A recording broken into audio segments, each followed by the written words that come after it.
Buenas tardes, profesor. Mi nombre es José Alejandro Mosqueda Ramos, estudiante de la materia Normas Internacionales para la Sostenibilidad, y voy a realizar la presentación de las 17 secciones que vendo de esas. Cada sección tiene varios puntos a manejar, teniendo en cuenta las indicaciones dadas en el correo. Tenemos el nombre de la sección, los objetivos, los conceptos clave de cada una de ellas, los criterios de reconocimiento y medición, presentaciones y revelaciones y los comentarios u observaciones personales de cada una de ellas. Iniciamos con la sección 1. Entre los objetivos de esta norma se destaca el enfoque en el manejo del costo de los inventarios al inicio de su adquisición, manteniéndolos como activos, incluyendo a estos también los gastos necesarios e incurridos para dejar los mismos listos o en condiciones que requieran para su venta. Un segundo reconocimiento como gasto, una vez los inventarios se consumen, se venden o pierden valor. Y en tercer lugar también tenemos que establece fórmulas del costo como el método PEPS o el promedio, dejando ya por fuera el método WEPS que fue descontinuado, para así determinar el valor en valor de los inventarios a determinar. Dentro de los conceptos claves de esta sección está el valor neto razonable, que es el precio estimado de venta de un activo en el curso normal de la operación. Estos menos los costos estimados para determinar su producción y los necesarios para llevar a cabo la venta. Tenemos como concepto clave también el valor razonable, que es el importe por el cual se puede ser intercambiado un activo o cancelado un pasivo entre las partes interesadas y debidamente informadas que realizan una determinada transacción en condiciones de independencia mutua. En tercer lugar tenemos los inventarios, en la definición de inventarios. Los inventarios son activos poseídos para ser vendidos en el curso normal de la operación de una empresa. Estos se encuentran en proceso de producción para tal venta o que se consumen en el proceso productivo. Tenemos esas valoraciones. Su valoración se realiza al menor entre su costo de adquisición o producción y su valor neto realizable. Estos constituyen un valor corriente esencial para las operaciones dentro del curso normal de una empresa. La medición inicial. Los inventarios se registran al menor valor entre el costo y el precio de venta estimado menos los costos de terminación y de venta. Mientras que los costos de adquisición incluye el precio de compra, los impuestos no recuperables, el transporte y manejo, menos los descuentos o rebajas que se hayan manejado en la transacción. Tenemos el costo de transformación. El costo de transformación son los gastos necesarios para convertir materias primas en productos terminados. Esto teniendo en cuenta la mano de obra directa y también los costos indirectos de fabricación. En cuanto a los criterios de reconocimiento y medición, existen criterios determinados para el reconocimiento y medición dentro de esta sección, para que sean poseídos para ser vendidos, que es como el punto final en el curso normal del negocio. Aquellos que están en proceso de producción con vistas a esa venta u otros en forma de materiales o suministros, pues para ser consumidos en el proceso de producción o en la prestación de servicios. Asimismo, se destacan ciertas excepciones dentro de las pymes, como los contratos de construcción, las obras en progreso de contratos de construcción y servicios relacionados. Estos se rigen por la sección 23 de ingresos. En cuanto a los instrumentos financieros, como acciones o bonos, se rigen por las secciones 11 y 12, que son aquellas secciones que se encargan de describir los instrumentos financieros tanto básicos eh, como los derivados y sus revelaciones. La actividad agrícola, los activos biológicos, como el ganado o los productos agrícolas en el momento de una cosecha, se rigen por la sección 34 de actividades especializadas. Esta sección no se aplica a la medición de los inventarios mantenidos en primer lugar, productores de productos agrícolas y forestales, de productos agrícolas que comercializan con materias primas cotizadas, que midan sus inventarios al valor razonable menos costo de venta, con cambios en resultados. Una entidad medirá los inventarios al importe menor entre el costo y el precio de venta estimado, menos los costos de terminación y todos los costos incurridos y necesarios para mantenerlos para la venta. En cuanto a la presentación y revelaciones, dentro de esta sección, en los estados financieros debe informarse las políticas contables aplicadas y las fórmulas de costo usadas, el valor total de inventarios y su clasificación. Dentro de ellos está la materia prima, los costos en proceso y terminados. Inventarios medidos al valor razonable menos costos de ventas, importe reconocido como gasto en el periodo, las rebajas y reversiones de valor, así como los inventarios dados en garantía. Es importante entonces, como conclusión en esta sección, tener en cuenta al aplicar esta sección para pymes, para pequeñas y medianas empresas, las excepciones que contempla dentro de los inventarios y algunas excepciones en cuanto al factor de medición inicial, ya que no aplica a obras de construcción, instrumentos financieros ni activos biológicos como lo vimos en la medición y revelaciones. Tampoco la medición de inventarios de productos primarios y comerciales de materias primas que usen el valor razonable. El costo de los inventarios se reconoce como gasto, costo de venta, en el periodo en que se venden. No se permite igualmente FIFO, solo que es el WEBS, pero con las siglas en inglés, solo permite primeros en entrar, primeros en salir o el método de promedio ponderado. Dentro de esta sección se incluyen todos los costos necesarios para llevar los inventarios a su condición y ubicación actuales, los costos de transformación, de compra y otros costos directos. Se excluyen los gastos administrativos de almacenamiento en algunas ocasiones y gastos de venta. Su finalidad es asegurar que los inventarios no se presenten por encima del beneficio económico que realmente se espera obtener de ellos. Es decir, que exista totalmente transparencia entre el costo y todo lo que conlleva, todos los gastos que conllevan a que ese producto esté en su etapa ya o condición para la venta. Vamos a la segunda sección, que son inversiones en asociadas y el objetivo. Su objetivo central es prescribir la contabilidad de las inversiones en asociadas y establecer los requerimientos para que la aplicación del método de la participación o de otros métodos permitidos obviamente para pymes tengan alternativas más sencillas. Por ejemplo, los costos menos deterioro o valor razonable con cambios en resultados. Sin embargo, podemos sintetizar el objetivo compartido con plenas, que se refiere a garantizar, pero en una manera menos detallada, que los estados financieros reflejen de manera fiel los efectos económicos de la influencia significativa que el inversor ejerce sobre la entidad participada.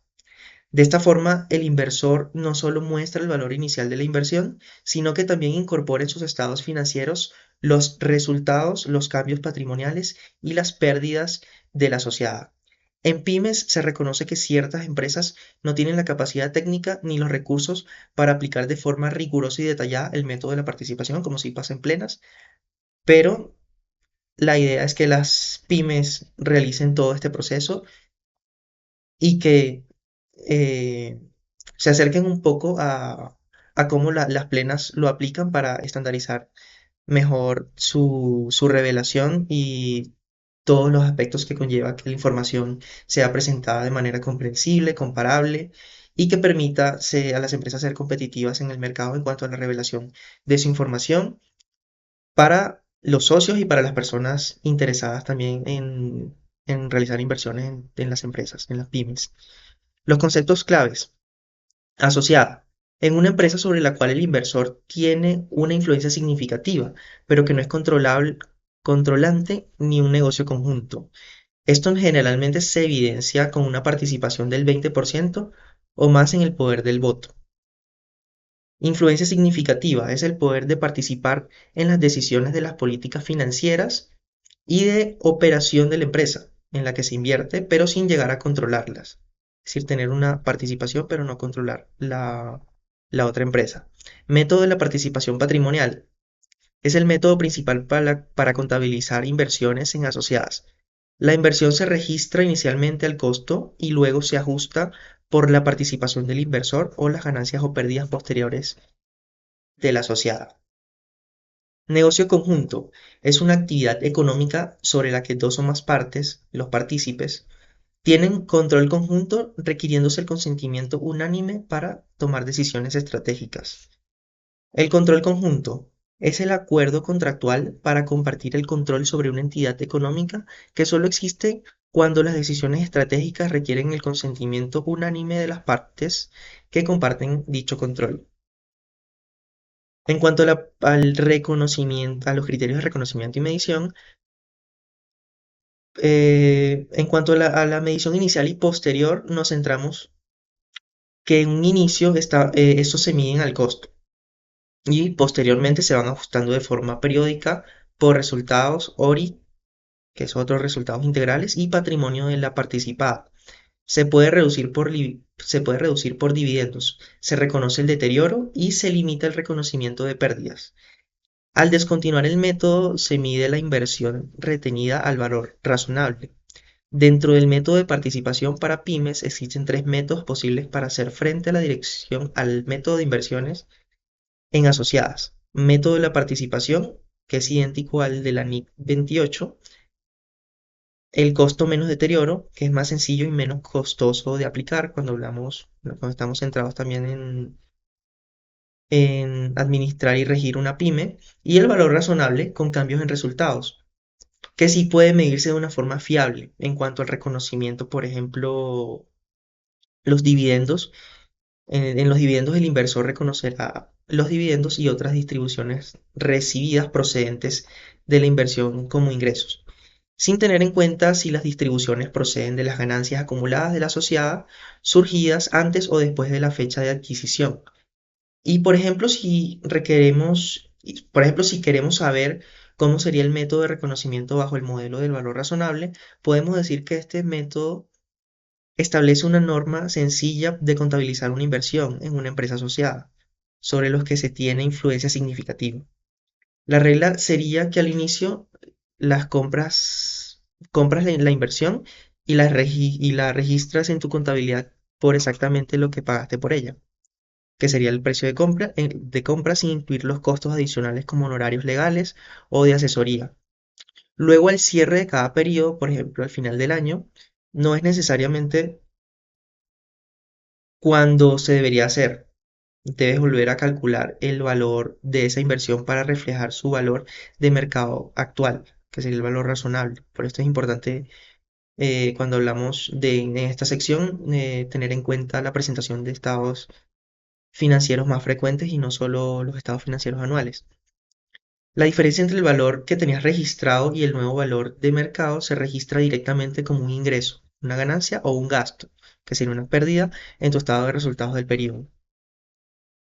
En cuanto a la presentación y revelaciones, un inversor clasificará las inversiones en asociadas como activos no corrientes. En esencia, la norma exige que la empresa no solo contabilice correctamente sus inversiones en asociadas, sino que también cuente la historia completa de estas participaciones en sus notas financieras, que es lo complementario a la información cuantitativa. El objetivo es transparentar el impacto real de estas inversiones que tienen en la empresa, o sea, el impacto que estas inversiones tienen en la empresa y la transparencia de las mismas. La información clave surge al profundizar según el método elegido. Si se usa el método del costo, la narrativa para el inversor se centra en los flujos de efectivo recibidos. La revelación crucial aquí son los dividendos, mostrando el retomo tangible y líquido de la inversión. Por el contrario, al aplicar el método de la participación, la historia cambia radicalmente. Aquí lo importante no es lo que se recibe en efectivo, sino lo que se ha ganado o perdido como dueño parcial. La revelación fundamental es la participación de los resultados de la asociada, incluso detallando el impacto de operaciones discontinuadas. Esto permite ver el desempeño real de la inversión más allá de simples movimientos de caja. Finalmente, para quienes eligen el modelo del valor razonable, la narrativa construye alrededor del valor de mercado. Se debe revelar cómo los cambios en la bolsa o las valoraciones impactan directamente en los resultados. Las empresas se enfrentan limitaciones cuando hablamos, bueno, de pymes y no tanto de plenas, que tienen una versión más detallada en cuanto a todas estas secciones que estamos manejando. Estas limitaciones que no permiten obtener valores razonables observables en el mercado. Entonces las pymes se ven obligadas a aplicar el modelo del costo. Además, la falta de documentos en procesos, en grupos empresariales, familiares sobre todo, dificulta distinguir adecuadamente el control e influencia significativa, generando errores de clasificación. A esto se le suman las numerosas entidades que no cuentan con información suficiente de sus asociadas, lo que complica la aplicación del método de participación. Finalmente, la práctica frecuente de dividendos anticipados y las decisiones informales de reparto exige realizar los ajustes pertinentes conforme a las NIF. Entonces nos habla, o acá tenemos en cuenta el tema de las empresas familiares y todo el desorden que se puede presentar en esas situaciones, donde no hay una directriz real a veces a seguir. Vamos a la tercera sección, que es moneda extranjera. Objetivos de la sección: establecer cómo reconocer y presentar las variaciones de las tasas de cambio, determina las reglas para contabilizar operaciones en moneda extranjera y convertir estados financieros a una moneda de presentación uniforme de acuerdo a sus operaciones.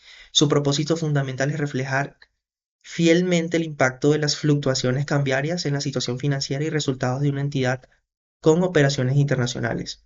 En cuanto a los conceptos claves, tenemos moneda funcional, que por ejemplo acá en Colombia la moneda funcional es el peso, es la divisa principal del entorno económico donde opera la entidad. Así exista una sociedad o una empresa con residencia permanente, una empresa extranjera. Partidas monetarias, activos y pasivos por cobrar o pagar en moneda extranjera. Partidas no monetarias son bienes físicos y activos intangibles en moneda extranjera. Tasa de cambio, precio de conversión entre dos monedas. Euro, peso, euro, dólar o dólar a peso. Diferencia en cambio es la variación en el valor por fluctuaciones cambiarias del mercado.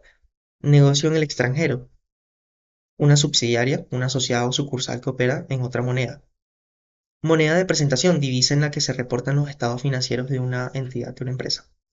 Reconocimiento prospectivo, aplicar nuevos cambios desde el cambio hacia la fecha o hacia adelante, perdón, y no hacia atrás, no retroactivamente. En cuanto a los criterios de reconocimiento y medición, en el momento del reconocimiento inicial de una transacción en moneda extranjera, una entidad la registrará aplicando al importe de la moneda funcional la tasa de cambio de contado entre la moneda funcional o de circulación local y la moneda extranjera con la cual se realice la operación, correspondiente en la fecha de la transacción. Esta fecha es aquella fecha en la cual la transacción cumple las condiciones para su reconocimiento. De acuerdo con esta norma, bueno, por razones de orden práctico se utiliza a menudo una tasa de cambio aproximada a la existente en el momento de realizar la operación. Por ejemplo, puede utilizarse una tasa media semanal o mensual para todas las transacciones en cada moneda extranjera que tengan lugar durante ese periodo. Sin embargo, si las tasas de cambio fluctúan de forma significativa, resultará inadecuado el uso de una tasa media de promedio. Es decir, si la variación de esa tasa es muy cambiante o existe una inestabilidad económica o procesos hiperinflacionarios, esta no sería una opción. Si la moneda es estable, se puede usar el promedio mensual. Si es volátil, debo ser preciso y usar el cambio diario, porque estaríamos ante escenarios de una inflación ya muy grande. Es importante tener en cuenta la tasa del día al momento de realizar las operaciones para optimizar luego tiempos y uso de promedios para la contabilización, o si es necesario determinar estas diferencias no en promedio, sino marcando las diferencias entre una y otra fecha, dando fiabilidad al momento entonces de verificar las diferencias en cambio, siendo gastos o ingresos según el caso. Si, por ejemplo, el dólar sube de manera significativa, vamos a tener luego al hacer el registro un gasto, y si en cambio la tasa del dólar baja, vamos a tener ajustes, pero por ingresos en cambio. Presentación y revelaciones. Al final de cada periodo sobre el que se informa, la entidad convertirá las partidas monetarias en moneda extranjera utilizando la tasa de cambio al cierre. Convertirá las partidas no monetarias que se miden en términos de costo histórico en una moneda extranjera, utilizando la tasa de cambio en la fecha de la transacción, y también convertirá las partidas no monetarias que se midan al valor razonable en una moneda extranjera, utilizando las tasas de cambio en la fecha en las que se terminó dicho valor razonable. Cuando hablamos de partidas no monetarias, En este caso el efectivo, deudas, cuentas por cobrar, por pagar en moneda extranjera, pasivos o activos. Las ganancias o pérdidas por diferencia en cambio se registran directamente en el estado de resultados en el periodo en que ocurren. Esto afecta la utilidad o pérdida del ejercicio, obviamente porque van directamente al estado de resultados. Para partidas no monetarias, como propiedades, inventarios, activos fijos en moneda extranjera, el tratamiento de la diferencia de cambio depende del destino o de ganancia o pérdida principal del activo. Si la ganancia o pérdida del activo va al resultado, por ejemplo, un inventario que se vende, la diferencia de cambio también va al resultado. Si la ganancia o pérdida del activo va a otro resultado del ORI, por ejemplo, en caso de revalorización de un activo fijo, la diferencia en cambio también iría al otro resultado integral. El enfoque de la NIF sobre moneda extranjera es técnicamente robusto, pero su correcta aplicación depende mucho de la capacidad de la entidad para identificar correctamente su moneda funcional, clasificar adecuadamente las partidas y mantener rigurosidad en la determinación de las tasas, específicamente en entornos de alta volatilidad, como ya lo veníamos diciendo. Y bueno, importante tener en cuenta los valores exactos diarios de las tasas cuando existe mucha volatilidad y pues por supuesto tener también presente que si la moneda sea un tema de estabilidad en las variaciones de la tasa de cambio dentro de cada periodo, pues que podemos manejar un promedio. Vamos a las inversiones en negocios conjuntos, que es la sección 15 para pymes. Busca establecer reglas claras, ese es el objetivo, para contabilizar cuando dos o más empresas se unen para controlar un negocio juntos, a lo que llamamos un negocio conjunto, sin que ninguna tenga el control total. Su objetivo principal es que cada participante refleje en sus estados financieros exactamente lo que corresponde con esta colaboración conjunta. ¿Cómo registro una operación que no es 100% mía, pero sobre la que tomo decisiones? Sería una pregunta que nos haríamos en esta sección. Sin estas reglas habría confusión sobre cómo mostrar estos acuerdos de cooperación. La sección busca, en ese sentido, orden y transparencia a pesar de la complejidad de compartir el control. La información financiera de cada participante debe ser clara, comparable y reflejando fielmente su participación real en el negocio conjunto. Dentro de los conceptos claves tenemos control. Un control conjunto, es el acuerdo contractual para compartir el control sobre una actividad económica y se da únicamente cuando las decisiones estratégicas, tanto financieras como operativas de dicha actividad, requieren el consentimiento unánime de las partes que están compartiendo el control, los participantes. Un negocio conjunto es un acuerdo contractual mediante el cual dos o más partes se emprenden en una actividad económica que se somete a control conjunto. Los negocios conjuntos pueden tomar la forma de operaciones controladas de forma conjunta, activos controlados de forma conjunta o entidades controladas de forma conjunta, activos o entidades. Operaciones conjuntas. Actúas con tus propios recursos, registras tus datos, tus gastos y tu parte de los ingresos.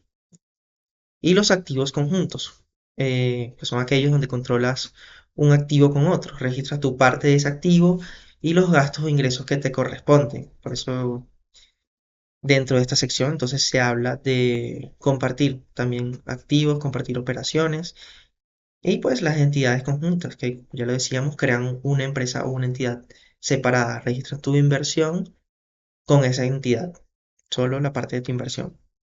Bueno, ya llevamos 4 secciones, son 17, entonces en este punto creo que con toda la información que tengo no alcanzaría dentro de 40 o 60 minutos para manejarlas todas, entonces voy a recortar un poco la información. Entonces, con respecto a sus participaciones en operaciones controladas de forma conjunta, el participante reconocerá en un negocio conjunto, en su estado financiero, los activos que controla, los pasivos en los que se incurren también de manera conjunta y los gastos en que incurre su participación. En los ingresos también obtenidos por la venta de bienes o prestación de servicios por el negocio conjunto. Depende de la actividad o a lo que se dedique la empresa. La operación de algunos negocios conjuntos implica el uso de activos o de los recursos de los participantes. En lugar de la construcción de una sociedad por acciones, la asociación con fines empresariales u otra entidad o una estructura financiera independiente de los participantes, simplificando de esta manera la modalidad de este tipo de negocios. Entonces, eso es un poco el método de los criterios de reconocimiento y medición. Cuando vamos a la presentación de revelaciones, la norma exige transparencia total. Entonces, no basta con tener la inversión registrada, se debe explicar cómo se calcula su valor, cuál es el valor y en qué gastos futuros está comprometida la empresa por la participación o el compromiso que tiene en este negocio conjunto. Todo se debe manejar entonces muy transparentemente y estas empresas deben informar de manera pública. La regla contable que eligió también se debe revelar para evaluar su participación, el costo, participación o valor razonable. El monto total en libros también es muy importante que se tenga de estas inversiones para revelar en los balances. Las pymes conforman negocios conjuntos de manera informal, especialmente en sectores como construcción, agrícola y transporte, donde es común compartir activos o recursos sin contratos claros que permiten clasificar adecuadamente el acuerdo bajo NIF. Entonces es muy importante la claridad dentro de estos contratos que se establecen para tener un negocio conjunto con otra empresa. Esta falta de documentación también se dificulta para establecer con precisión los derechos y responsabilidades de cada uno y la distribución de beneficios entre las partes, es decir, entre las empresas involucradas. Además, el obtener los estados financieros de la contraparte y suele ser complejo, lo que implica la aplicación del método de participación y limita la correcta adopción de los requerimientos contables. En cuanto a las propiedades de inversión, el objetivo en cuanto a las NIF 16 para pymes se enfoca en cómo contabilizar las inversiones en terrenos o edificios que cumplen con la definición de propiedades de inversión. Estas son aquellas propiedades que se poseen para obtener rendimientos, ya sea mediante el arrendamiento o valorización del bien. Las propiedades de inversión deben tener un valor razonable que se pueda medir con fiabilidad, sin que implique un esfuerzo desproporcionado y deben estar dentro de un contexto de negocio en marcha. Entonces, veamos algunos conceptos claves. Las propiedades de inversión son aquellas edificios, terrenos o partes de un edificio que el propietario o arrendatario mantiene bajo un arrendamiento financiero para obtener negocios a través de rentas, plusvalías o ambos. Estos arrendamientos también pueden ser operativos. Propiedades de uso mixto. Participación en propiedad bajo arrendamiento operativo, como lo decía. Son propiedades ocupadas por el dueño. Son propiedades que el dueño o el arrendatario usa para producir bienes, ofrecer servicios o para fines administrativos. En cuanto a reconocimiento y medición, tenemos que una propiedad de inversión se registra inicialmente por su costo. En el costo incluye el precio de compra, gastos directamente atribuibles, honorarios legales, comisiones, entre otros. El costo de una propiedad de inversión no es solo el precio de compra, sino todos los desembolsos necesarios para ponerla en condición de uso, ajustados al valor de dinero en el tiempo si el pago no esté contado. Si el pago se aplaza más allá de lo normal, el costo del valor presente de los pagos futuros. Autoconstrucción. Si la entidad construye la propiedad, el costo se determina cómo se establece para propiedades, planta y equipo. Propiedades de arrendamiento. Si se adquiere una propiedad mediante un contrato de arrendamiento que se clasifica como inversión, se registra por el menor valor entre el valor razonable de la propiedad y el valor presente de las cuotas de arrendamiento. Entonces, en cuanto a la presentación y revelaciones, cuando vamos a la información a revelar, entonces tenemos que la siguiente información es muy importante. El método de evaluación, explicar cómo se determinó el valor de mercado y los métodos utilizados, los supuestos claves. La independencia del avalúo, indicar si el valor se basó en un activo realizado por un perito externo o independiente. Si no se hizo, se debe revelar este hecho. Entonces tendremos que tener también en cuenta el detalle de los cambios, presentar un desglose o una conciliación de los movimientos en la cuenta, mostrando claramente adquisiciones nuevas, las ganancias o pérdidas por los ajustes de valor, las transferencias de propiedades desde o hacia otras categorías como activos para su uso propio y la información de arrendamientos. Entonces, en cuanto a los comentarios y observaciones propias, el acceso a avalúos confiables es costoso, por lo que la mayoría de las pymes, esas pequeñas empresas, usan el método del costo, aunque el valor razonable es más representativo. Entonces ahí es donde se entra a evaluar la relación costo-beneficio, pues una información más clara nos ayuda también a minimizar los riesgos. Muchos inmuebles en Colombia generan renta parcial, por ejemplo, un piso arrendado o para uso propio, lo que exige separar componentes. El mercado inmobiliario colombiano puede ser poco líquido, dificultando estimar valores razonables confiables. Propiedades, planta y equipos. El objetivo, establecer los principios para el reconocimiento, medición inicial, medición posterior, depreciación, deterioro y revelaciones de los activos tangibles utilizados para producción o suministro de bienes y servicios, arrendarlos a tercero o para uso administrativo, y cuya vida útil es mayor a un periodo. Entonces aquí tenemos que puede ser también para arrendar a terceros. Esta sección busca asegurar que la propiedad, planta y equipo se presente por un valor que represente de manera fiable su capacidad para generar beneficios económicos futuros. En cuanto a los conceptos claves, tenemos vida útil. La vida útil es el periodo durante el cual se espera usar un activo o número de unidades de producción que se obtendrán. El valor residual, importe estimado que una entidad espera recibir por la venta de un activo al final de su vida útil, descontando los costos de venta. O sea, el valor final, descontando lo que valdría la venta de este activo. Depreciación, distribución sistemática del valor depreciable en el tiempo. Entonces, en cuanto a los criterios de reconocimiento y medición, el reconocimiento inicial, una propiedad, planta y equipo se reconocerá como un activo si es probable que genere beneficios económicos futuros y si su costo puede medirse de manera confiable. En la medición inicial, el valor sería el costo. Se incluyen todos los gastos necesarios para que el activo esté disponible para su uso.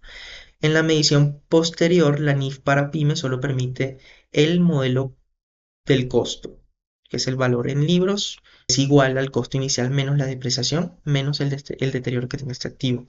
Es importante acotar que ya no se permite el modelo de revaluación, como se ocurre en la línea 16 que se utiliza en plenas.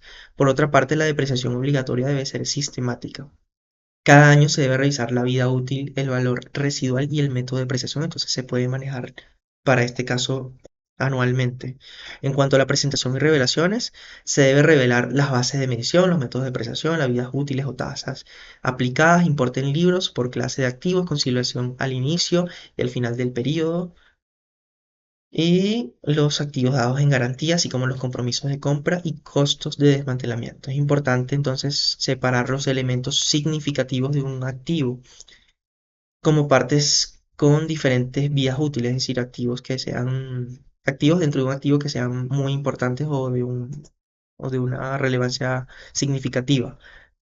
Y en consecuencia registran una depreciación incorrecta cuando no se hace esta segregación, lo que distorsiona la información y la información financiera y los resultados obtenidos.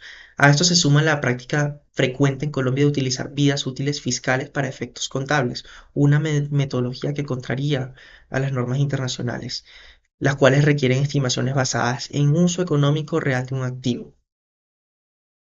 Seguimos con la sección 7, activos intangibles distintos a la plusvalía.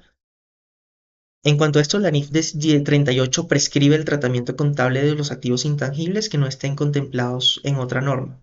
Se requiere que las entidades reconozcan un activo intangible estrictamente cuando se cumplen ciertos criterios.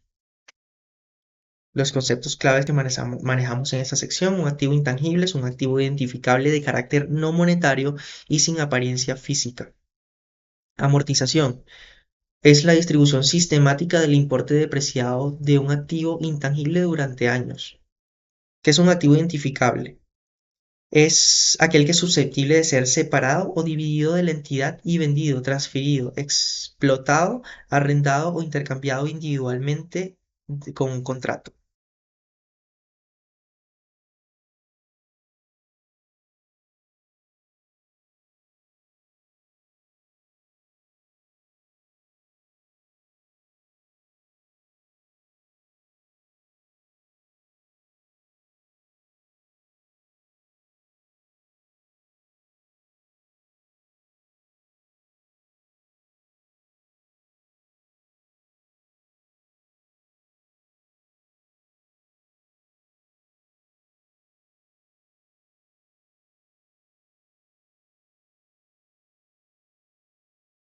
organizado.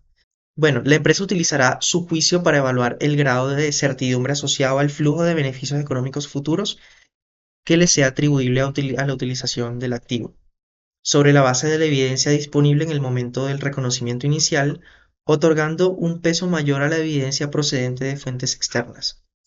Al inicio, el activo intangible se reconoce al costo, cuando se evidencia la adquisición separada. Se comprenderá de costos separados, segmentando el precio de adquisición, que incluye aranceles de importación y los impuestos no recuperables. Sección 20, no, perdón, estamos en la 6. En cuanto a la presentación y revelaciones, se debe revelar bases de medición, métodos de depreciación, vidas útiles o tasas aplicadas, importes en libros por clase de activos, conciliación al inicio y final del periodo con altas, bajas, depreciaciones o deterioros, activos dados en garantía, compromisos de compra o costos de desmantelamiento. No, aquí no fui. Presentación y revelaciones. Bueno, entonces dentro de los criterios de reconocimiento y medición está básicamente cuando reconocemos un activo intangible como activo, distinto de plusvalía, cuando se reconoce como un costo gasto. Entonces, en cuanto a la presentación y revelación, tenemos las vidas útiles o tasas de amortización utilizadas, los métodos de amortización utilizados, el importe en libros brutos y cualquier amortización acumulada, tanto al principio como al final de cada periodo sobre el que se informa. La partida o partidas en el estado de resultado integral en las que en lo que se está incluida cualquier amortización de los activos intangibles, la existencia e importes en libros de los activos intangibles a cuya titularidad la entidad tiene sobre la que tenga alguna restricción. En muchas empresas colombianas resulta complejo llevar la documentación adecuada de sus proyectos en desarrollo, lo que provoca que los costos que deberían reconocerse como activos terminen registrándose como gastos. Esta misma falta de soporte también ocasiona que intangibles creados internamente, como software, bases de datos o procesos, queden subvalorados. Además, la vida útil de estos activos suele estimarse de manera imprecisa e incluso se adopta erróneamente la referencia fiscal generando distorsiones en la amortización. Entonces, no se revela de manera adecuada el desgaste o la depreciación de un activo intangible. Vamos a la sección 8, combinaciones de negocios y plusvalía. Esta sección aplica cuando una empresa adquiere otra empresa de manera completa, es decir, un negocio en funcionamiento. Sirve de guía para la medición del costo de la combinación de los negocios y la distribución de estos costos de lo adquirido entre los activos pasivos, pasivos contingentes y provisiones. Esta sección busca entonces definir y regular la combinación de estos negocios estableciendo un método único, el método de la compra para todas las combinaciones de negocios, garantizando uniformidad en la información financiera. A revelar, de igual forma, busca asignar un valor justo a lo que se adquiere, guiando el proceso de identificar y medir todos los activos y pasivos de la empresa comprada, en ese caso a su valor razonable en la fecha de adquisición. Dentro de los conceptos claves tenemos que combinación de negocios es la unión de entidades o negocios separados una única entidad, en una única entidad que informa, o sea, se informa de manera conjunta. Medición del costo de la combinación de negocios es el valor de lo entregado por la empresa adquiriente más cualquier gasto directamente relacionado con la compra, como puede ser honorarios por abogados, contadores o asesores. Reconocimiento y medición. Para el reconocimiento inicial y la medición, en esta sección se establecen criterios específicos que ayudan a su manejo contable, como la identificación del comprador, se determina qué empresa obtiene el control de la operación. Seguidamente tenemos la medición del costo de la combinación, que se calcula de la suma del valor razonable de lo entregado y los costos directos de la transacción. Se permite un periodo de 12 meses para ajustes provisionales. Y en tercer lugar tenemos la distribución del costo, menos la asignación a valores razonables, que son todos los activos y pasivos identificables, se miden a su valor razonable. En cuanto a la presentación y revelaciones, cada combinación de negocios durante el periodo sobre el cual se informa La adquiriente revelará la siguiente información: identificación de las partes, la fecha exacta en la que se obtuvo el control, la estructura de la transacción, el porcentaje de participación adquirida, un desglose del precio pagado, bien sea en efectivo, acciones o deudas. Posteriormente, un desglose contable, el valor asignado a cada tipo de activo y pasivo, el monto específico del fondo de comercio, entre otros. Hablando de manera general, aplica para todas las combinaciones de negocios. La empresa que adquiere, que sería la adquiriente, debe revelar información públicamente, la información sobre el fondo de comercio y plusvalía, así como la vida útil, cuántos años se estima que durará el valor del fondo de comercio y movimientos del periodo. En cuanto a los comentarios entonces acerca de esta sección, tenemos, bueno, en primer lugar, es importante no subestimar el valor de los activos identificables, ya que esto afecta directamente el reporte de las plusvalías. Tener también importante presente la fecha de adquisición, que es cuando se obtiene el control real sobre la otra empresa. Vamos a la sección 9, que son arrendamientos. Entonces, dentro del objetivo tenemos que se busca garantizar que los estados financieros reflejen la realidad económica de los contratos de arrendamiento, permitiendo una comparabilidad transparente entre empresas, permitiendo capturar la esencia sobre la forma. Clasificar también los arrendamientos como financieros y operativos, basándose en si se transfieren sustancialmente todos los riesgos y beneficios de la propiedad. En caso de que no, sería un arrendamiento financiero; en caso de que sí, sería un arrendamiento operativo.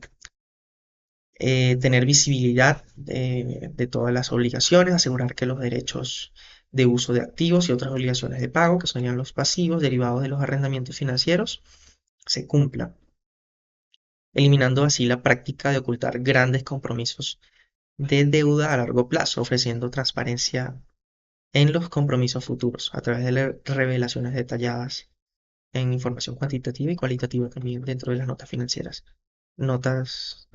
Financieras, notas de los estados financieros. Conceptos claves: arrendamiento financiero, cuando se transfieren sustancialmente todos los riesgos y beneficios de la propiedad de arrendamiento. Un arrendamiento a corto plazo, aquel menor a 12 meses. Y pues todos los que sean a largo plazo superarán este lapso de tiempo. En cuanto a los criterios de reconocimiento y medición, el reconocimiento inicial para un arrendamiento financiero: se reconoce un activo por derecho o uso o el pasivo por obligación de pago. Se incluyen los costos indirectos iniciales. En cuanto a la medición posterior, se da lugar a la depreciación del activo y el interés sobre el pasivo utilizando el método de interés efectivo. Por otra parte, cuando hablamos del arrendamiento operativo, tenemos que al inicio se reconocen los activos presentados según su naturaleza, los ingresos reconocidos linealmente, la depreciación coherente con política normal y los costos directos iniciales diferidos. En la medición posterior, estos se reconocen mediante la sección 27 para determinar si el activo arrendado se ha visto deteriorado su valor. Un arrendatario depreciará un activo arrendado bajo un arrendamiento financiero con acuerdo en la sección correspondiente de esta norma para ese tipo de activo. Dentro de la presentación y revelaciones, los arrendadores reconocen una cuenta por cobrar al igual a la inversión neta del arrendamiento. Igual a la inversión neta del arrendamiento. Los ingresos financieros se reconocen usando una tasa de rendimiento constante sobre la inversión neta. Lo más importante a revelar para un arrendatario en cuanto a los arrendamientos financieros es el compromiso de pago futuro, que es un desglose de cuándo se debe pagar en los próximos años. Esto es crucial para evaluar la solvencia y carga financiera futura de la empresa, determinar estos valores. El valor contable de los activos arrendados, el valor neto, que es el valor menos la depreciación de los activos que usa, pero de los cuales no se es el dueño, mostrando esta información en su balance. El objetivo primordial de esta sección es permitir que un inversor o analista compare dos empresas, una que compra todo y otra que alquila todo, y que éste tenga una visión clara y real de su apalancamiento y exposición al riesgo. Lo contenido en la sección obliga a las empresas a asumir y mostrar el coste de sus decisiones operativas, haciendo que el alquiler de ese atajo para limpiar el balance ya y que se ha presentado como una alternativa de financiación moderna. Es decir, no tener este costo presente para simplemente para hacer la tarea más fácil en la presentación de información, sino que ese método de arrendamiento sea más bien una inversión o un método de inversión financiera. En cuanto a las provisiones, pasivos contingentes y activos contingentes, tenemos que el objetivo es definir y acercar el reconocimiento y medición de provisiones, es decir, obligaciones presentes con incertidumbre en monto o vencimiento, así como distinguir pasivos contingentes que no sean reconocidos y activos contingentes no reconocidos y requerir revelaciones apropiadas. Un pasivo contingente es una obligación posible que surge de sucesos pasados y cuya existencia se confirmará solo si ocurre un evento futuro incierto, o una obligación presente que no se reconoce porque no es probable la salida de recursos o no puede medirse con fiabilidad. Una provisión, un pasivo presente cuya cuantía o fecha en pago es incierta, pero donde es probable que se requiera una salida de recursos. Es decir, es algo que se tiene por si un evento llega a ocurrir, pero se debe tener un porcentaje de que posiblemente eso ocurra o no ocurra. Se reconoce inicialmente la provisión cuando existe obligación presente, probable salida de recursos y medida fiable. Luego es necesario medir la provisión por la mejor estimación del importe necesario para liquidar la obligación. Es decir, si eso llega a ocurrir, ¿cómo yo puedo liquidar esa obligación y tener una estimación muy cercana a la posibilidad y al monto de ese pago? Es importante, según esta norma, descontar flujos cuando su efecto sea significativo. Pasivos contingentes no se reconocen pero se revelan en las notas de estados financieros, salvo algunas especificaciones establecidas. En cuanto a la presentación y revelaciones, según esta sección debemos dar a conocer la naturaleza de la provisión, los riesgos, las incertidumbres presentes, los supuestos o los detalles de los pasivos y activos contingentes que se tengan. En litigios colombianos, estimar probabilidades requiere un apoyo jurídico especializado. Las empresas suelen confundir provisión fiscal con provisión contable que otorga las NIF. Las obligaciones implícitas, ambientales, garantías no escritas, prácticas empresariales no se reconocen adecuadamente y por eso las provisiones exigen para las pymes planes formales, los cuales sean cumplidos en la práctica. Para este tipo de producción tenemos los instrumentos financieros básicos que van de la mano con los instrumentos financieros y revelaciones que son un poco más detallados. El objetivo de la sección 11 es crear reglas claras sobre cómo registrar y reportar las inversiones financieras y las normas y las deudas financieras. Conseguir que cualquier persona que lea los estados financieros, como inversionistas o acreedores, pueda encontrar información útil y que les sirva y que sea relevante para evaluar con confianza. Se busca que la contabilidad de estos instrumentos sea transparente y significativa. En cuanto a los criterios de reconocimientos, tenemos que una entidad solo reconocerá un activo financiero o un pasivo financiero cuando se convierte en una parte de las condiciones contractuales del instrumento. Al inicio registramos el valor de la transacción más los costos de dicha transacción. Y tenemos algunas excepciones, como el financiamiento implícito cuando hay un crédito con tasas no comerciales o pagos diferidos sin interés, se usa el método del valor presente de los flujos futuros, descontados a la tasa de mercado. En cuanto a la medición posterior, por ejemplo, tenemos un préstamo bancario, instrumentos de deuda. Se miden al costo amortizado usando el método del valor, el método del interés efectivo, que también se utiliza en la sección 12. En cuanto a la presentación y revelaciones, en primer lugar tenemos las políticas contables, los métodos de medición utilizados para instrumentos financieros y otras políticas relevantes para su comprensión, el desglose de la segmentación por categoría, es importante tenerlo en cuenta en cuanto a los activos medidos al valor razonable, los instrumentos de deuda a costo amortizado, instrumentos de patrimonio, los costos a costo menos deterioro y los compromisos a préstamo a costo menos deterioro. Se revela la información específica cuando se maneja el valor razonable. Cuando se usa el valor razonable, entonces se me da más que todo para plenas el detalle muy específico. El reconocimiento oportuno, entonces, de las pérdidas es muy importante. La evaluación constante del deterioro actúa como un sistema de alerta temprana, forzando el reconocimiento de pérdidas cuando surgen evidencias, no solo cuando ocurre la quiebra. Ya no basta con registrar lo que se pagó por una inversión o lo que se recibió por un préstamo, sino que la norma nos exige que los estados financieros respondan tres preguntas esenciales. ¿Cuál es el valor real presente? ¿Qué riesgos financieros estamos asumiendo? Y cuáles son los riesgos que manejamos, eh, ya entrando en materia con la sección 12, que son el riesgo de crédito, el riesgo de liquidez y el riesgo de mercado. Entonces, para los instrumentos financieros se maneja la NIF 7 y la NIF 9, cada una de ellas, bueno, una de ellas cuantifica y la otra revela la información cualitativa en las notas de los estados financieros. Hacen referencia en su contenido a la revelación adecuada de información inherente a instrumentos financieros, que son activos financieros o pasivos financieros. Se utiliza el método del VAR, aunque no es obligatorio en pymes, eh, y permite destacar la capacidad de la empresa para hacer frente a los riesgos al hacer evaluaciones de cartera o vida crediticia. Entonces, esto dentro del valor, dentro del riesgo de crédito.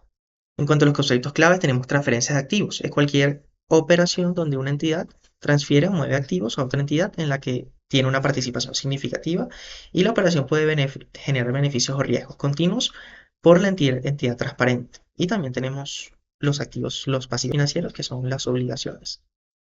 En cuanto a los criterios de reconocimiento, en cuanto al reconocimiento inicial, un activo pasivo financiero solo se reconoce cuando una entidad pasa a ser parte de las condiciones contractuales del instrumento, es decir, cuando existe un acuerdo formal de derechos y obligaciones, que es decir, que existe un contrato en firme, que ya la operación esté legalizada por ambas partes. En cuanto a las presentaciones y revelaciones, la NIF 7 debe revelar los datos cualitativos en las notas de los estados financieros y en cuanto a la NIF 9 se revelan los datos cuantitativos.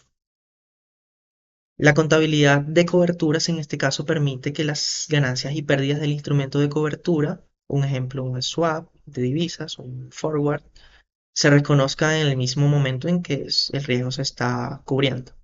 Muestra una, esta norma muestra una mejor realidad económica si se aplica y se compensa un riesgo con un instrumento. En cuanto a los beneficios a empleados, el objetivo es proporcionar fundamentos teóricos para el desarrollo de estas políticas con el fin de optimizar la gestión y administración de los beneficios a los empleados en las empresas. El uso de los estándares de normas internacional en las pymes ha sido un desafío, ya que implica adaptar las normas a los procesos y sistemas de información contable y financiera, y esto pasa en cada una de las secciones. Los conceptos claves, tenemos los beneficios a empleados, constituyen toda forma de retribución indirecta, diferida o contingente que una entidad otorga a sus trabajadores como contraprestación por servicios prestados adicionales al salario base. Estas prestaciones representan obligaciones económicas presentes que la empresa debe reconocer contablemente, incluso cuando su desembolso no se realice al momento, sino que sea un desembolso futuro. El recurso humano es un factor productivo constituido por el capital intelectual, habilidades, competencias y capacidades inherentes a las personas que integran una organización. Representa el activo intangible estratégico que mediante su desarrollo y gestión sistemática genera una ventaja competitiva sostenible. En cuanto a a los criterios de reconocimiento y medición, tenemos beneficios de corto plazo, el reconocimiento como gasto y obligación cuando se recibe el servicio del empleado. La valoración que se produce su valor nominal sin aplicar descuentos. Ejemplo, prima de servicio, vacaciones, auxilios, entre otros. Bueno, ya, para ir resumiendo un poco, el reconocimiento. En la fecha más temprana, cuando la entidad carece de capacidad para retractarse de la oferta, además se contabilizan los gastos de reestructuración, ejemplo, programas de retiro anticipado y desvinculaciones. Entonces esto nos habla más acá es ya de los beneficios a corto plazo y la metodología que se utiliza para su registro. Bueno, entonces pasemos a la sección, ya se nos está agotando el tiempo. Presentación y revelaciones. Se presenta en el estado de situación financiera entonces, ¿sí? Entonces no utilizamos el de resultados integrales. El pasivo neto por beneficios definidos, que es igual a la obligación por beneficios definidos menos activos del plan.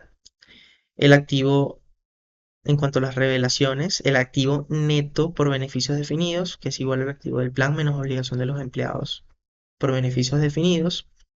Los riesgos que enfrenta la entidad en relación a dichos movimientos. También se explican los riesgos entonces en esta sección, el impacto de los movimientos en los estados financieros por este tipo de políticas y los movimientos en las obligaciones de los activos durante el periodo.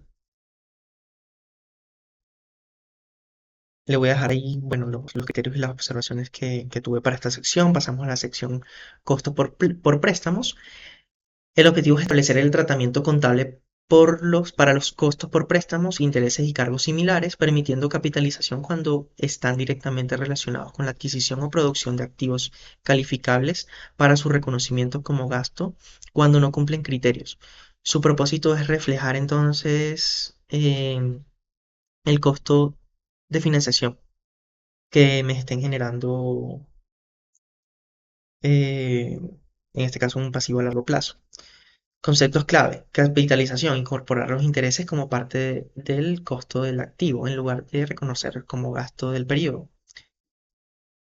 Entonces aquí vamos al tema de cuando vamos a un préstamo, un crédito también puede ser, el tema de separar capital de intereses. La tasa de capitalización, la tasa aplicada para calcular los intereses a capitalizar cuando hay préstamos específicos o combinados. Los préstamos específicos son una financiación tomada específicamente para un activo calificable. En cuanto a los criterios de medición, el reconocimiento inicial y la medición de los costos por préstamos bajo NIF aplican capitalizar los intereses únicamente cuando existe un activo calificable. La entidad está incurriendo en costos financieros y se están llevando a cabo las actividades necesarias para poner dicho activo en condiciones de uso-venta. Si el financiamiento proviene de un préstamo específico, se capitalizan netos, los intereses netos de cualquier rendimiento temporal. Cuando los recursos provienen de préstamos generados, se aplica una tasa de promedio ponderada a los desembolsos realizados para un activo. Entonces pasamos a la presentación y revelaciones. Se debe revelar la política contable como en la mayoría de los casos de las 17 secciones, utilizada obviamente por la empresa, por la pyme, los importes capitalizados, la tasa utilizada, los activos calificables en construcción, la fecha de inicio y finalización de la capitalización. Importante tener en cuenta también las fechas. El criterio y las observaciones que se las dejo acá. El deterioro de activos, me va a disculpar, pero ya se me pasó el tiempo. Había estimado máximo una hora, pero creo que me voy a exceder unos menos de 10 minutos. Objetivos de la sección de deterioro de activos. Su objetivo está orientado a establecer los principios para determinar cuándo un activo está deteriorado, medir el importe recuperable, importante cuando hablamos de esta sección de deterioro de activos, y reconocer las pérdidas por deterioro, así como revertir deterioros cuando corresponda, aplicando el deterioro a diferentes activos, propiedad, planta y equipo, intangibles, inventarios, entre otros. Dejo por acá también los conceptos claves que vi como interesantes.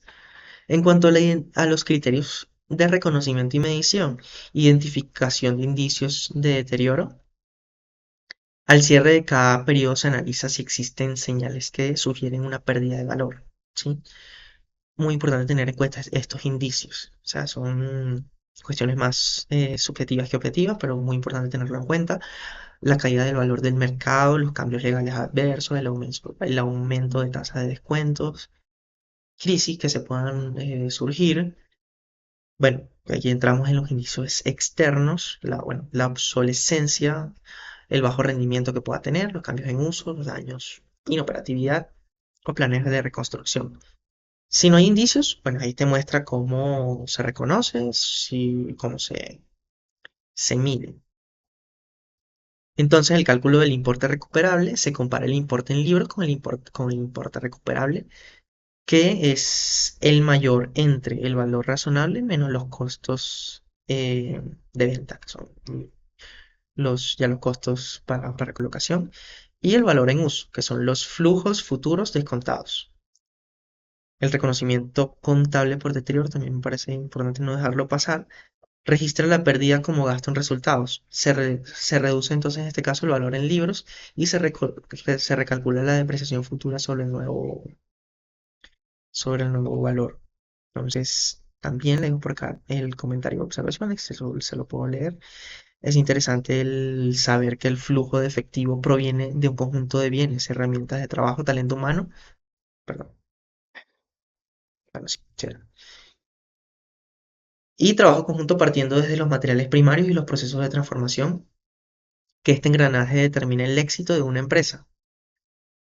Cada uno de estos factores debe estar transparentemente revelado en las notas, dando importancia a cada uno de ellos y reconociendo de manera tangible su influencia individual y conjunta. Entonces vamos a la penúltima sección, es adopción por primera vez de la NIF.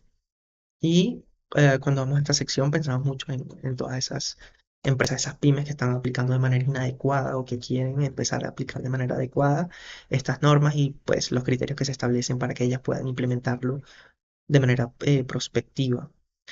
Entonces el objetivo es asegurar que los primeros estados financieros, conforme a las normas internacionales de información financiera, contengan información de alta calidad cuanto al engranaje, en cuanto a ese proceso de transición, que esto sea que esta información nueva que se quiera revelar, entonces a partir de la fecha sea comparable y obtenible a un costo razonable. Pues estamos hablando de empresas que no tienen un poder económico muy grande. Una entidad que antes representaba estados financieros según las normas para la contaduría pública nacionales con solo una conciliación de algunos importes a las NIF, puedan hacer una migración completa y adaptarse a los estándares. Tratar de hacer este proceso lo más amigable posible, pero sin dejar pasar aspectos que son muy importantes y que si se dejan pasar, pues entonces estamos empezando a aplicar las normas internacionales de una manera inadecuada. En cuanto a los conceptos claves, también se lo dejo por acá, profe. Los que me parecen muy importantes, los criterios de reconocimiento y medición, el punto de partida para la adopción por primera vez de las NIF es el estado de la situación financiera. Entonces, de acá partimos donde entra en juego un conjunto de datos a tener en cuenta, por ejemplo, la fecha de transición, el comienzo del periodo comparativo más antiguo que se presenta. El principio, aplicar las NIF retrospectivamente desde la fecha de transición. Bueno, acá entramos en criterios de cuándo se podría aplicar de manera retrospectiva, si esto afecta significativamente la información que se revela. Sin embargo, pues se espera una proyección prospectiva en cuanto a la utilización de la norma y por medio de las políticas utilizar la misma NIF vigente al final del primer periodo, la NIF en el estado de situación financiera y en todos los periodos comparativos. Existe una regla de las cuatro acciones muy importantes que se deben tener en cuenta. Entonces, son que van desde el reconocimiento de partidas como activos y pasivos que requieran, según las NIF, un segundo paso, que sería el de reconocimiento, no reconocer partidas como activos o pasivos si las NIF no permite reconocerlas. Es decir, tampoco irse a reconocer todo de alguna manera, sino que asesorarse muy bien sobre lo que se puede reclasificar, sobre lo que se puede reclasificar como activo o pasivo. Reclasificar partidas y si su tipo cambia, por ejemplo, de pasivo a patrimonio y medición posterior. Entonces, en cuanto a la presentación de revelaciones, los primeros estados financieros deben incluir al menos un periodo de información comparativa completo. Si comparar cómo se venía haciendo antes, cómo se va a implementar ahora, se debe explicar cómo la transición afectó la situación financiera, resultados y flujos de efectivo debidamente reportados. Se debe presentar cómo se venía presentando anteriormente y cómo se presenta ahora a partir de las NIF. Igualmente se deben revelar los ajustes por errores anteriores a la revelación bajo las NIF. Le dejo por acá los criterios y observaciones. Y, profe, me vine a una biblioteca a hacer el video porque recibí una visita de Villavicencio, entonces hay niños, no me dejaron, me prestaron hasta hace poco también, entonces estoy corriendo hasta hace poco el espacio acá en la biblioteca y por eso también todo el desastre logístico que tengo acá y no calculé bien los tiempos. Entonces ya ahorita me están sacando de la biblioteca, pero voy a intentar terminar con el impuesto a las ganancias. El objetivo principal es regular la contabilización del impuesto corriente. Según la legislación fiscal, el impuesto diferido por diferencias entre las bases contables y fiscales. Su propósito es reflejar correctamente la carga fiscal del periodo y las diferencias temporarias que implicarían los impuestos futuros. Entonces, en cuanto a los criterios de reconocimiento y medición, tenemos el impuesto corriente se reconoce cuando surge la obligación fiscal, no antes. La medición conforme a la legislación en Colombia, pues se utiliza todos los contenidos en el estatuto tributario. Por su lado, el impuesto diferido se debe reconocer primero diferencias temporarias imponibles. El pasivo diferido, por ejemplo, depreciación fiscal acelerada o valor razonable reconocido en NIF, pero no fiscal. Las diferencias temporarias deducibles, acá entramos con el activo diferido, ejemplo, provisiones NIF no deducibles fiscalmente, deterioros no aceptados fiscalmente. Entonces es muy importante tener en cuenta la norma, pero darle el sentido, que es lo que quiere la norma, las NIF, que se apliquen en las empresas. Los activos por impuestos diferidos, solo si es probable que existan ganancias futuras, se reconocen y se miden, si estas son suficientes para compensarlo. En cuanto a la medición, se usan tasas fiscales aprobadas y vigentes cuando se espera que se realice la diferencia. En cuanto a la presentación de revelaciones, entonces para esa sección se revela y presentan la conciliación entre el gasto contable y fiscal, la conciliación entre la tasa nominal y la tasa efectiva, que la tasa efectiva nos permite tener una información más, digamos, confiable, más real, ¿sí? Que la tasa nominal, que pues aplicar un porcentaje determinado durante varios periodos durante el cual se amortiza, ¿sí? Entonces esto es muy importante, el método del interés efectivo. Y todo esto obviamente colabora para que la información sea, en términos generales, para cada una de las secciones, para todas las empresas, que la información sea confiable. Es lo que busca la norma, que la información cada vez sea, que la información busque realmente darle una relevancia significativa a la valiosidad de esta, al enfoque, a lo que se quiere revelar, la información que es útil para todas las partes, para todos los involucrados dentro de un mercado.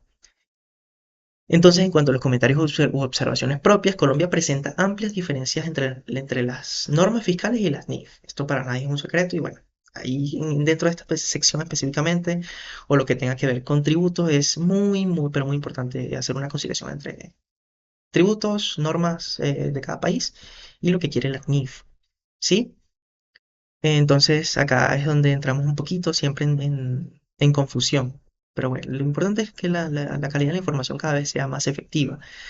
Quizá la inconcordancia entre las normas y los criterios que establecen las NIF no permitan aplicar plenamente la sección. Es decir, algunas situaciones tributarias pueden llevar a que las pymes y las plenas también sigan estos lineamientos, aunque los aleje de la realidad financiera que se busca mostrar. Entonces, eso es un riesgo, no un riesgo porque pues sí sería como un riesgo que no se puede manejar completamente, pero como conclusión sí quiero